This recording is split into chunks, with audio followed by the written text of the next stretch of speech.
Was geht, Leute? Yannick mein Name. Es ist endlich passiert. Ich konnte mir einen meiner großen Lebensträume erfüllen und zusammen mit meinem Bruder nach Japan reisen. Neben Tempeln und richtig nicem Essen gibt es natürlich auch noch was da drüben, und zwar coole Klamotten.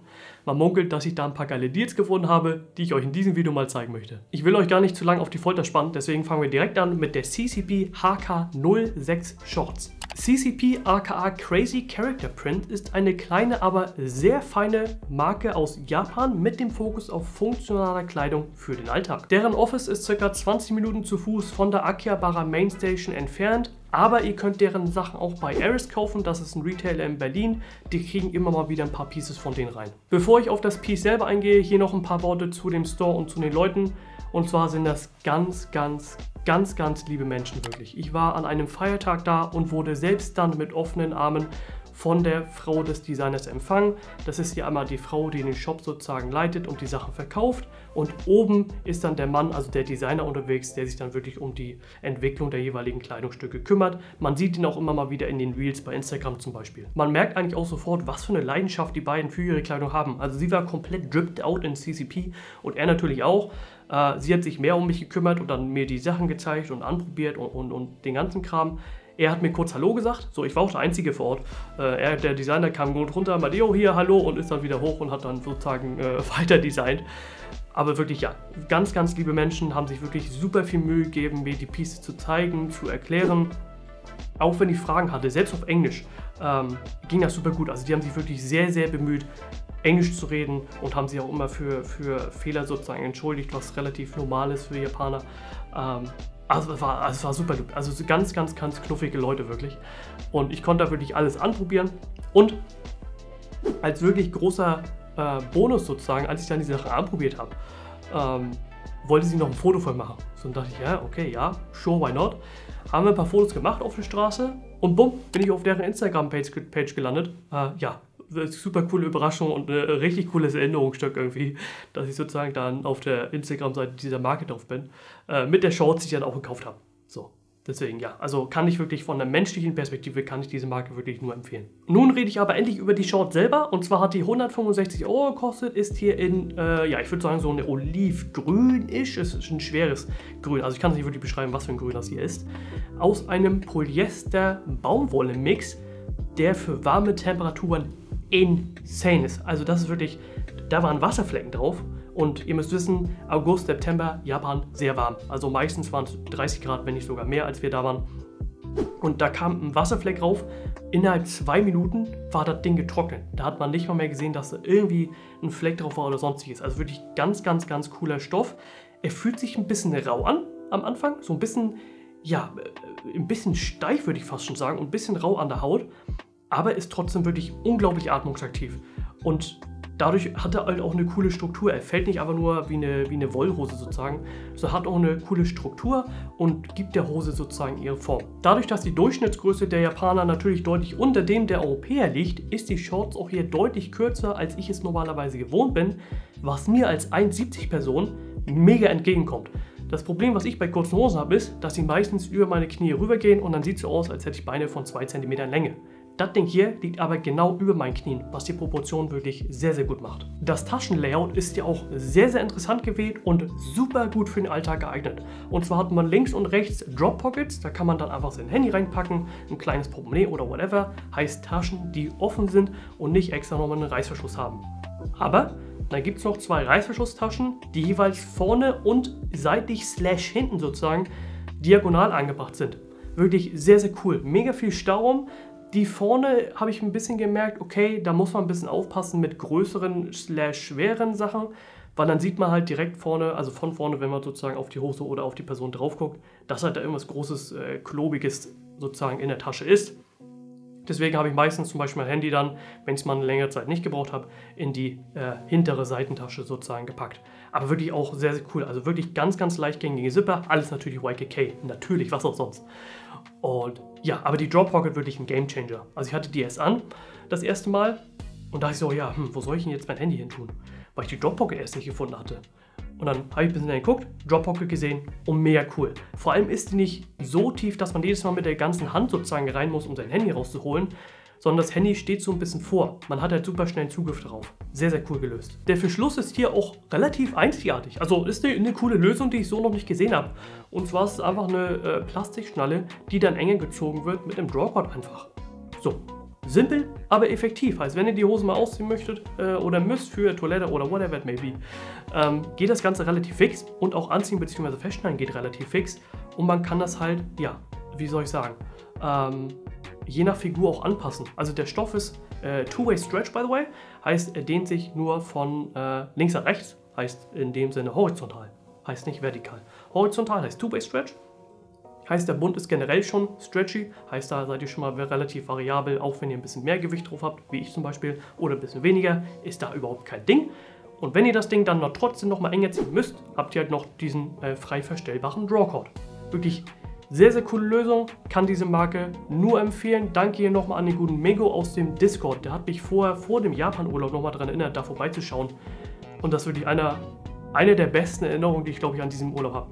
Also ganz, ganz toll, Leute. Ganz, ganz tolle Marke. Ich habe definitiv mein Auge auf diese Marke für die Zukunft und hoffe, dass sie mehr Retailer finden, womit sie dann ihre Ware in Deutschland anbieten können. Bevor ich auf meine coolen Avantgarde-Pickups eingehe, darf man natürlich nicht eins vergessen, und zwar Uniqlo/GU. Wie vielen von euch wahrscheinlich bewusst ist, kommt Uniqlo aus Japan. Heißt, da gibt es dementsprechend auch ziemlich große Uniqlo-Stores und ich war hier in dem Uniqlo Park in Yokohama. Was aber nicht der größte Uniqlo Store ist, habe ich danach erfahren, sondern der größte ist in Ginza mit irgendwie 12 Stockwerken oder so. Aber ja, Uniqlo findet ihr da ziemlich viel und auch GU. Uniqlo selbst ist da ziemlich cool im Sinne von, die Preise sind einfach günstiger. So. Mit dem aktuellen Yen-Kurs zahlt ihr ungefähr die Hälfte von dem, was ihr hier in Deutschland zahlt. Und da gibt es halt einfach nochmal ein bisschen mehr Auswahl, was Farbe und so angeht. Und es gibt halt einfach alle Artikel da. Also es gibt einfach alles da. So, alles, was ihr auf der Homepage seht und noch ein bisschen mehr, gibt es auch da. Aber GU ist hier das Interessante. Und zwar ist GU die Schwesterfirma von Uniqlo und zwar nur in Japan erhältlich, außer mit einem Store, glaube ich, auch in Amerika. Also langsam gehen sie auch ein bisschen aus Japan raus. Was ist der Unterschied? GU ist sozusagen günstiger, aber trotzdem mehr fokussiert auf die jüngere Audience. Heißt, die Cuts, Features und auch die Kleidungsstücke an sich sind alle ein bisschen trendiger, daher aber auch ein bisschen niedrigere Qualität. Nicht, dass die Uniqlo-Qualität jetzt schlecht ist, GU-Qualität auch nicht. So, das ist immer noch besser als H&M, würde ich sagen, sozusagen. Aber ja, die benutzen dann noch ein bisschen mehr Polyester, heißt ein bisschen günstigere Stoffe und bla und bla. Aber um zum Punkt zu kommen, ich habe da zwei sehr coole Hemden gefunden. Einmal das hier in... Das war mein Handy. Das hier in weiß, aber auch in schwarz. Unterschied ist, wie ihr gleich sehen werdet, die sind ein bisschen länger und haben ein bisschen mehr diesen avantgardistischen Schnitt und ein bisschen, ja, bisschen andere Proportion zum Beispiel als das AirSense Hemd. Das weiße Ding hier ist relativ normal, auch was den Stoff angeht. Also es ist so, ja, ein normales weißes Hemd, wie ihr es auch in Deutschland finden könnt, halt nur, dass es länger ist und nicht diesen Basic-Ass Rectangle Cut hat, sozusagen wie die deutschen Dinger. So. Und das Schwarze, hier liegt aber die Besonderheit, hat einen sehr, sehr coolen Stoff. Fast schon, ja, wollemäßig und fällt dadurch wirklich sehr, sehr edel. Ein sehr, sehr cooles Ding. Und was ich auch noch sehr geil finde, die Knöpfe in der Mitte. Nicht wie hier, wie ihr sehen könnt, hier kann man sie ja sehen. Die Knöpfe bei dem schwarzen Ding sind verdeckt, was dem Ganzen nochmal einen sehr clean Look gibt und sich sehr, sehr gut kombinieren lässt mit meinen Yoji Pieces zusammen, zum Beispiel. So, die Textur dieses wollartigen Stoffes sozusagen passt sich sehr, sehr gut an die Yoji Pieces an und daher kann man das Ding im Alter tragen, als auch halt mit solchen bisschen, ja, edleren Sachen sozusagen. Wirklich sehr, sehr cool. Beide T-Shirts haben mir 15 € gekostet, heißt, das war ein absoluter Schnapper. So, und das Ding ist, bei GU gibt es sogar noch Sachen im Sale. Also da kriegt ihr halt dann ein AirSense-Ding, also AirSense-ähnliches Ding sozusagen, für eine 10 oder so. Ist halt geistkrank. So, wenn der Yen halt den Kurs beibehält. So, wenn er jetzt nochmal ums Doppelte steigt, sind wir natürlich ein bisschen am Arsch. Aber ja, das zu GU. Ihr findet da aber auch sehr, sehr coole Cargo-Sachen und generell viele weite Schnitte auch, gerade was Hosen und so angeht. Da gab es richtig coole Cargo-Shorts, von denen habe ich leider kein Bild oder Video. Die hatten leider nur eine Größe S und die war selbst mir zu klein. So, die war einfach zu eng. So, aber die haben wirklich sehr, sehr coole Sachen. Heißt, großer Tipp von mir, wenn ihr da seid, checkt unbedingt mal einen größeren GU-Store aus. Die haben wirklich so ein paar Pieces, wo ich sage, alter Schwede, für den Preis ist das fast schon Must-Have. So, Nicht so, dass ich jetzt groß Fast Fashion promoten möchte oder so, aber klar, wenn man mal drüben da ist. Oder falls Sie jetzt mal ein bisschen mehr expanden, vielleicht auch in die europäische Richtung, wer weiß, dann ist das definitiv eine Marke, die ich auf dem Schirm habe. Nun aber zu den Avantgarde Pieces und angefangen tun wir hier mit meinem einzigen Second-Hand Piece. Eigentlich ziemlich traurig, dass ich nur ein Piece gefunden habe. Aber ich schwöre, ich habe wirklich jeden Ragtag und so durchgeguckt. Aber ja, mein einziges Second-Hand Piece, und zwar ist das hier das Yohji Pure Homme Shirt in Weiß. Und zwar habe ich das gefunden bei einem Ragtag in Shibuya für 135 € zusammen mit dem guten Leon, einem Abonnenten, den ich in Tokio getroffen habe. Was ein Zufall, die Welt ist viel zu klein. Leon, wenn du das hier siehst, Grüße an dich, absoluter Ehrenmann und war eine richtig coole Tour mit dir an dem Tag. Denn der Kollege hat das Ding gefunden. Ich habe ein paar Sachen anprobiert und auf einmal kommt der Kollege vorbei in der Umkleide und meint, ey Janek, klopf, klopf, klopf, ich habe hier noch was für dich. So, und er hat mir das Ding dann gegeben, anprobiert und es passt sehr gut. So, ist mega lang und hat auch einen sehr, wie soll ich sagen, weichen Look, fast schon etwas feminin, aber I like it. Ich finde es sehr, sehr cool, ist hier wie gesagt Secondhand und wer es noch nicht wusste, Secondhand Kleidung/Kultur ist in Japan insane. Also klar, Thrifting und so ist hier auch sehr, sehr bekannt in Europa, aber in Japan ist es nochmal ein ganz anderes Level. Da gibt es wirklich ganz, ganz viele Stores, Ragtag, Brand Collect, aber auch Second Street, die wirklich nur Secondhand-Kram anbieten von crazy Designern. Also wirklich den Top-Kram von irgendwelchen Hypebeast-Sachen wie Gucci, Louis und den ganzen Shit, aber auch halt Yohji, Undercover, Double Taps und was weiß ich. Also da könnt ihr wirklich Tage mit verbringen, durch diese ganzen Stores zu rennen und zu gucken, ob ihr da irgendwo einen Deal findet.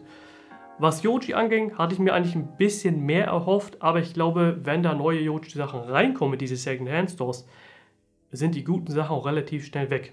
Also ich habe da halt dieses weiße Shirt gefunden, dann gab es da noch einen Mantel, der allerdings nicht meine Größe war, und dann gab es da noch ein gefärbtes / gedrucktes Hemd, was auch nicht meine Größe war. So, und der Druck war jetzt nicht so crazy, dass ich gesagt habe, okay, das muss ich unbedingt haben. Aber ja, deswegen, großer Tipp, wenn ihr da seid und die Zeit dafür habt, unbedingt die ganzen Second-Hand-Stores mal checken. Da findet ihr dann auch Schuhe, zum Beispiel habe ich die Akron Impressos gefunden, die gab es auch. Sahen aus wie, nicht wie neu, aber wirklich sehr, sehr wenig gebraucht. Die Japaner gehen wirklich sehr, sehr gut mit ihren Sachen um.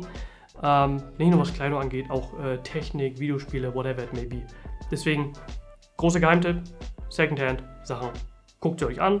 Und das Yohji-Ding hier stand wirklich schon lange auf meiner Liste. Also ich wollte schon lange ein Shirt haben in Weiß, was halt als Layering-Piece zusammen mit einem Mantel oder mit dem hier sozusagen funktionieren kann. Jetzt habe ich ja das GU-Ding an.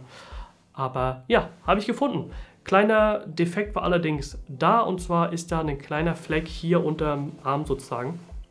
Gucke ich mal, ob ich den irgendwie rausgewaschen bekomme. Zur Not könnte man ja auch noch bleichen. Aber für den Preis kann man halt nichts sagen. Also wieder 135 €.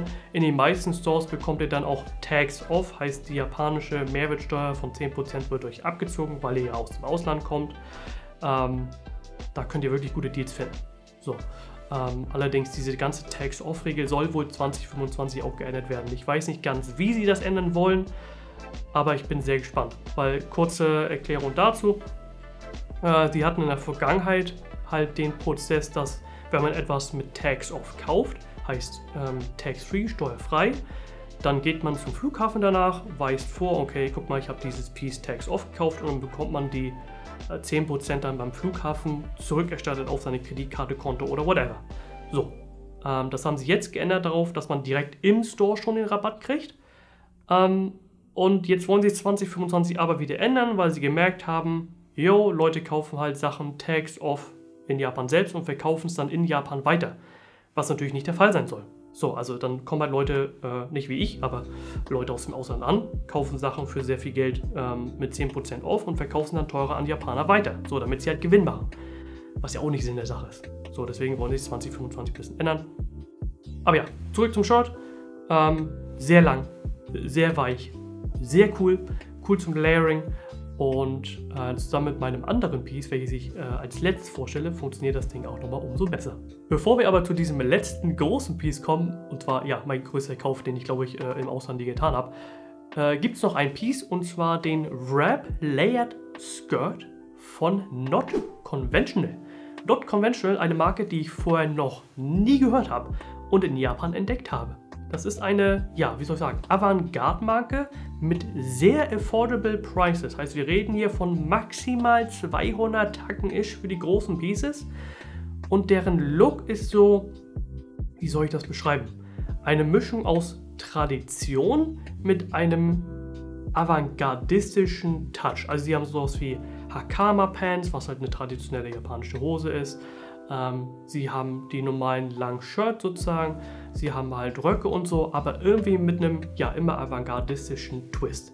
Der Rock, den ich jetzt gekauft habe, ist halt ein Wrap Layered Skirt Pants, heißt, man kann ihn offen tragen, dann hat er halt diese, ja, fast schon gardinenartigen Wellen sozusagen und auch Asymmetrie mit drin, dadurch, dass der Wrap, ich nenne ihn jetzt mal so, links runterhängt, heißt, man hat so, ja, geht lang und dann geht er halt so runter. Heißt, man hat einen asymmetrischen Look, was Yohji auch sehr, sehr mag, beziehungsweise sehr, sehr gut zu Yohji passt. So, man kann den Rock aber auch wrappen. Heißt, man kann diese zwei asymmetrischen Enden sozusagen einmal rummachen, zusammenbinden und hat dann so, ja, wie soll ich sagen, einen relativ einfachen, Anführungsstrichen, Rock mit ein paar Details unten. Ich bin gerade noch am gucken, wie ich das Ding stylen kann. Also es funktioniert schon mal sehr, sehr gut mit der Dry-Skin-Hose von Garuda zum Beispiel. Also Skirt over Pants, Skirt over Pants, Skirt over Pants. Sorry, aber war ein langes Ziel von mir, dass ich so eine Kombi habe. Aber funktioniert wirklich sehr, sehr gut. Funktioniert sehr, sehr gut. Das Ding ist ein bisschen groß. Die haben auch alles oder meistens alles One Size. Heißt, egal wie groß, klein ihr seid, das passt euch irgendwie. Der Rock ist allerdings schon sehr groß. Also den muss ich schon sehr hochziehen. Und den haben auch Leute getragen, die kleiner sind als ich. Also die müssen den Rock direkt hier irgendwie getragen haben, damit das Ding irgendwie passt. Oder sie haben irgendwie eine Technik, den Gürtel zu machen. Irgendwie mit reinstopfen oder so. Da muss ich nochmal gucken, was ich da mache oder welche Tricks sie da anwenden. Ja, ansonsten sehr flowy, sehr, sehr cool und Not Convention auch wirklich eine sehr, sehr coole Marke. Alles natürlich schwarz. Haben jetzt allerdings auch ein paar farbliche Dinge mit reingebracht. Auch ein paar Sachen, die so ein bisschen an schottische Sachen erinnern. So, Kilt heißt es, glaube ich, ja in Schottland mäßig, auch mit diesen Rechteckmustern und so. Cooler Stuff. So, also die probieren sich da wirklich sehr, sehr cool aus und auch die Mitarbeiter wieder super lieb. Also das war super cool. Haben sich wirklich sehr, sehr viel Mühe gegeben, auch mir zu zeigen, wie man die Dinger stylt. So, die Japaner generell kommen auch sofort auf euch zu, wenn ihr Sachen irgendwie interesting findet, dann sagen die sofort, jo, anprobieren. So, probier an. Please. Heißt, ich habe da super viel anprobiert. Und dann haben sie noch Tipps gegeben, okay, hier ein bisschen höher ziehen, hier vielleicht kannst du das Piece dazu nehmen für ein bisschen Layering-Effekt und so. Super cool. Jetzt nicht krasses Englisch so, aber das Englisch war gut genug, dass man sich kommunizieren konnte, beziehungsweise dass man sich gut verstehen konnte. Wenn ihr Japanisch könnt, dann ist das natürlich eine Traumfahrt. Also ich wünschte irgendwie, ich könnte Japanisch, weil ich wollte wirklich mit diesen Leuten einfach mehr mich über Fashion mit denen unterhalten. So, weil die auch eine ganz anderen Blick auf Kleidung haben als jetzt der normale Deutsche sozusagen. Dazu mache ich vielleicht nochmal ein anderes Video, generell Fashionkultur in Japan. Aber ja, ich wollte einfach mehr mit denen reden, aber mit diesem gebrochenen Englisch wollte ich dann denen auch jetzt nicht einen Paragraph entgegenballern und denen das Leben dann unnötig schwer machen. Aber vielleicht beim nächsten Mal. So, mal gucken, wie viel Japanisch ich bis dahin kann, bis zum nächsten Besuch. Ansonsten, Not Conventional findet ihr in Harajuku, findet ihr in Osaka und Kyoto auf jeden Fall. Also 3 Stores. Ich glaube, der in Tokio, Harajuku, ist der größte. Den haben sie jetzt auch reopened. Bisschen umgestaltet und so. Wirklich ganz, ganz cool. Großer Geheimtipp von mir. Und probiert wirklich alles an. Also, wie gesagt, die sind da wirklich super happy, euch zu helfen. Deswegen keine Scheu. Reingehen, mit den Leuten sprechen, anprobieren, kaufen und ein gutes Leben führen. Nun kommen wir aber zum letzten ultimativen Piece. Und zwar der Yohji Pure Om AW 2425 Mantel. Das Ding ist in meinen Augen ein absoluter Banger und knallt auch gut rein mit 1000 Euro. Aber zu meiner Verteidigung, Mantel stand schon sehr, sehr lange auf meiner Liste und ich habe mich sehr schwer getan damit, einen coolen Mantel zu finden. Und jetzt habe ich ihn gefunden und hier einmal die Story dazu. Wie ihr euch vorstellen könnt, Yohji Yamamoto findet ihr in Japan eigentlich überall. Also in jedem Einkaufshaus, was auch nur ein bisschen gehobenere Marken hat, gibt es irgendwo einen Yohji-Abteil. So auch in Shinjuku in dem Isetan for Men's Kaufhaus. Da bin ich reingegangen, weil ich einfach nur auf Google Maps gesehen habe, yo, da gibt es einen Yohji Yamamoto. Ich bin erst ins normale Isetan gegangen, habe dann gemerkt, warte mal, das ist hier alles für Frauen. Hab dann aber gemerkt, oh, okay, es gibt doch einen Isetan for Men's. Heißt, man geht einmal durch das Kaufhaus und dann geht es ins nächste Kaufhaus, was dann nur für Männer ist. Also die haben das da wirklich getrennt. So, auch was Neues, was ich noch nie gesehen habe. Dann gehe ich halt zu diesem Yohji-Abteil. Das war an einem Tag, relativ spät, 18 Uhr, 19 Uhr machen sie zu. Heißt, gehe ich lang und sehe dann diesen schönen Mantel hängen. Und denke mir so, alter Schwede, sieht das Ding cool aus. Guckt ein paar Sachen durch. Und der Mantel war aber so das Ding, was mir am meisten im Kopf geblieben ist.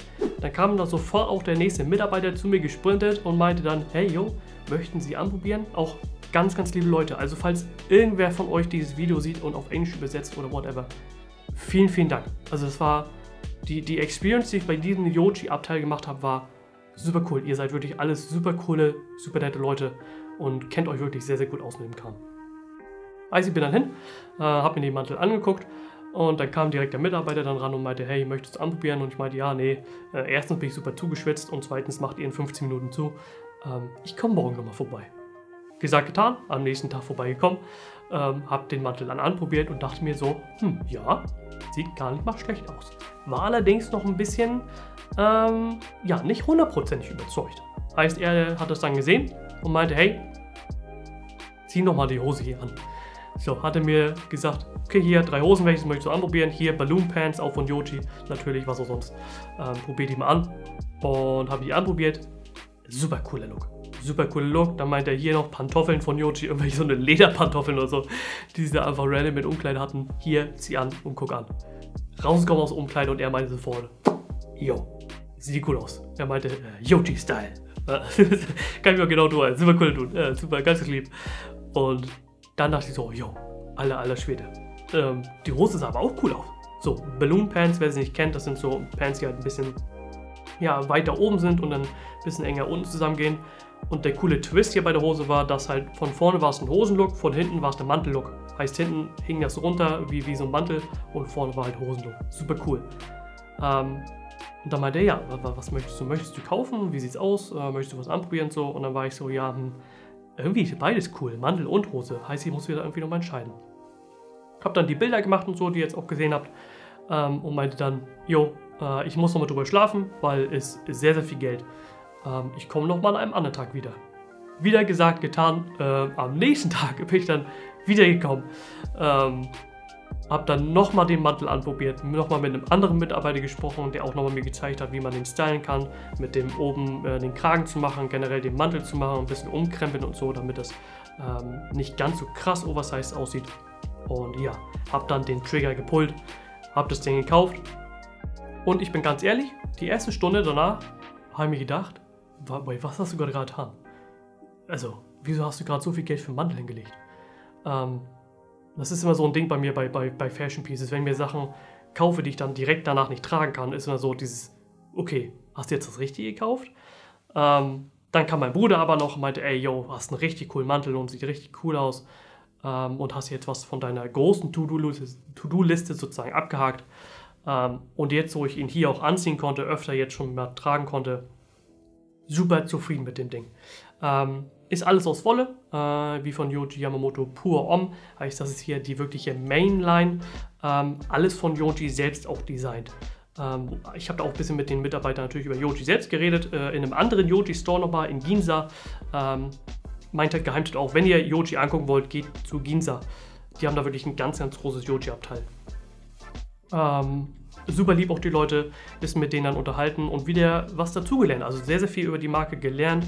Zum Beispiel, dass Yohji Yamamoto's Wise, also das Label, lange nicht alles von ihm designt ist. Also wirklich nur ein paar Pieces sind von ihm designt. Das einzige Label, was nur von Yohji selbst designt ist, ist Pure Om. Alles andere ist entweder nur einzelne Pieces von ihm designt oder Design-Teams, die zu seiner Firma gehören. So, das mal dazu. Ja, aber ansonsten super froh mit dem Ding. Wie gesagt, 100% Wolle, liegt bzw. fällt super gut das Ding, super comfy, gerade bei den Temperaturen jetzt, weil ich halt unbedingt das wollte für die kälteren Temperaturen, weil ich halt vorher nur das hier hatte, diesen ja, Shirt-Kram, und das Ding ist hier halt ab 15 Grad, wird das ein bisschen frostig. So, deswegen wollte ich unbedingt einen Mantel haben und ich bin jetzt am Ausprobieren mit den ganzen Outfits, mit dem Skirt-Pant von Joey Shia schon getragen, mit dem Layered Skirt. Der geht aber auch super gut klar mit normalen Sachen. Also ich kann wirklich einfach nur das Air Sense Shirt plus Dry Skin Hose von Garuda, Cap über, sieht trotzdem cool aus. Also das ist wirklich ja, einfach ein geniales Piece, hat so eine Einschnitte, dass man auch so an seine Taschen rankommt, Innentaschen natürlich. Und ja, ich bin einfach nur begeistert. Ich bin einfach nur begeistert über diesen Mantel. Eine Kleinigkeit gibt es noch, die habe ich nicht vergessen, und zwar diesen hübschen Ring hier. Könnt ihr den sehen? Ja, genau. Der hier. In Shibuya gekauft. Shibuya sieht man ganz viel bei TikTok und Instagram aktuell. Gibt es so einen Ring-Store, die haben halt einfach eine riesen Kollektion an Ringen. Oh, ein Handy. So eine riesen Kollektion und ihr könnt da 3 Ringe kaufen für ca. 60 €, alles Edelmetall und so. Würde ich jetzt nicht als Geheimtipp sagen, könnt ihr mal gucken. Haben ein paar coole Modelle, Qualität ist auch völlig in Ordnung. Ist so von einem Mexikaner der Shop, also nicht von einem Japaner. Der Verkaufsmann, der mit euch redet, ist allerdings japanisch. Sehr cooler Dude. Der hatte diese riesen Balenciaga Offroad Boots an. Super funny der Typ. Und ja, der Deal ist ganz okay. Also geführt 3 Ringe, 60 € heißt pro Ring sozusagen 20 € ist für Edelstahlringe. Ist okay. So, Vitelli ist deutlich teurer. Deswegen könnt ihr euch mal umgucken, haben wirklich super viele Modelle. Da denke ich, findet jeder was. Und ja, das waren meine Japan-Pickups. Ich hoffe, euch hat das Video gefallen. Unten in der Beschreibung findet ihr auf jeden Fall nochmal eine Liste mit allen Stores / Marken, die ich in Japan empfehle. Heißt, wenn ihr Fashion begeistert seid, solltet ihr euch diese auf jeden Fall mal angucken. Wenn ihr noch Empfehlungen habt, die ich jetzt nicht unten aufgelistet habe oder irgendwie mal erwähnt habt, oder ihr habt irgendwie einen super nischen Geheimpick, dann schreibt es gerne unten in die Kommentare, dann füge ich das der Liste hinzu. Und ansonsten ist auch noch bald das Meetup am 26. Oktober in Berlin. Treffen wir uns und gucken wieder die ganzen Fashion Stores an. Heißt sehr, sehr viel Techwear, auch Avantgarde dabei. Und ich glaube, jetzt sind wir allein schon 20 Leute. Heißt, wenn ihr Bock habt, seid auf jeden Fall am Start. Berliner Hauptbahnhof, 10 Uhr, 26. Oktober, mit gemeinsamem Essen am Abend. Kameramann ist dabei, wir machen coolen Shit, haben Spaß. Wird richtig nice. Und ja, wie gesagt, vielen Dank fürs Zuschauen. Wir sehen uns beim nächsten Mal. Haut rein.